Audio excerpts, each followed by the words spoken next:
The head of the World Trade Organization is warning the tariffs alone will reduce trade volume this year, and that's even before there's a retaliation.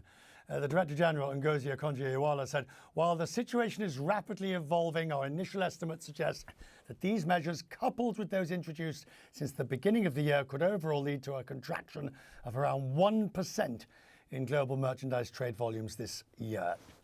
Stephen Moore is the former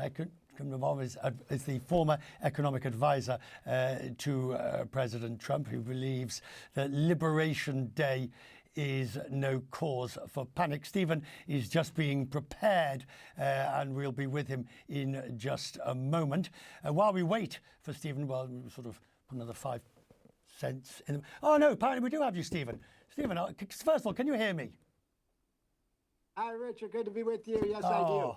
Good. There we go. I knew we'd get you. You can't escape me for long, Stephen. You can't escape. You can try, but you can't escape me. Listen, let's talk about this through. I want to take this slowly and clearly.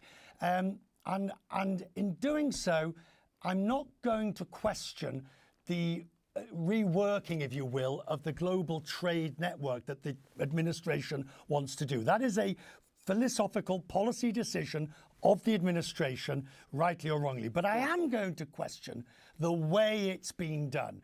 The ham-fisted, across the board, even tariffs on countries that have got no, or places that have got no populations. This is not, they say, the right way to do it. You may be right about that. You know, I'm not a big fan of tariffs to begin with. I am a big fan of Donald Trump, and I do think he's a master negotiator. And I think at the end of the day, he is going to negotiate lower tariffs around the world. So that's something I think we can all applaud. But it is a bit of a sledgehammer here. And I would have really liked to concentrate on two things. I think, first of all, China cheats and steals and is a real danger to the world economy. So we should have really hit China first. And then second of all, I do think that Trump's idea of reciprocity with tariffs, especially big countries that we trade with, is the appropriate response. I want to make sure everyone understands that the United States has much, much lower tariffs and non-tariff trade barriers than virtually all of our other trade partners. And that's not fair. It's not a level playing field. And Trump is flexing America's muscle to say, no, you're going to have to play by the rules. If you punch us in the nose, we're going to punch you back. The interesting economic argument, of course, is what is the end game? Now, it seems to be to want to revitalize American manufacturing and to bring back, in a sense, the manufacturing of a bygone era. But as we've just heard from Mary Lovely from the Peterson Institute, if you do that, you're bringing back the wrong type of jobs. A rebalancing of global trade is not taking the US back to pre-1940. You may be right about that. I mean, look, one of the concerns I have is that the jobs of the future are not factory jobs. You know, I'm a major investor in a company that does housing construction, and it's all done with robots.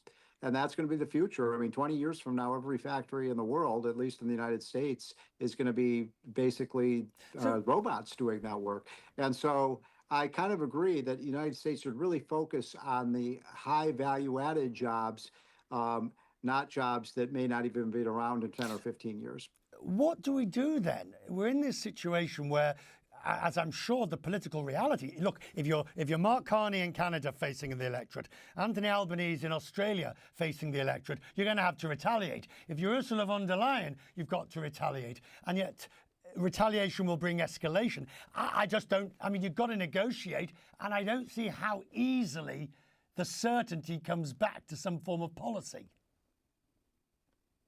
Well, I think we have to start with the truism that the United States has the moral high ground here. We have the lowest tariffs. So for other countries to say, you know, I'm kind of sick and tired of China and Canada and the Europeans saying that Trump is causing a trade war when our tariffs are lower than theirs. Now, that doesn't make any sense. They're the ones who started the trade war by continually escalating their tariffs. So the only real solution here that makes sense for everybody is for all these other countries to agree to lower their tariffs. And if they do that, Trump will. Look, you remember back in, this was in about 2017 at Ottawa, when Trump was at the G7 meeting, and the last thing he said when the Europeans were complaining about Trump's tariffs, he said, look, let's go to zero. Hey, how about that? How about if we But all then- go to zero? but then- You think but then Europeans would go that- for that? But if you do that, you see, here's where I find the ultimate contradiction in the policy. If you okay.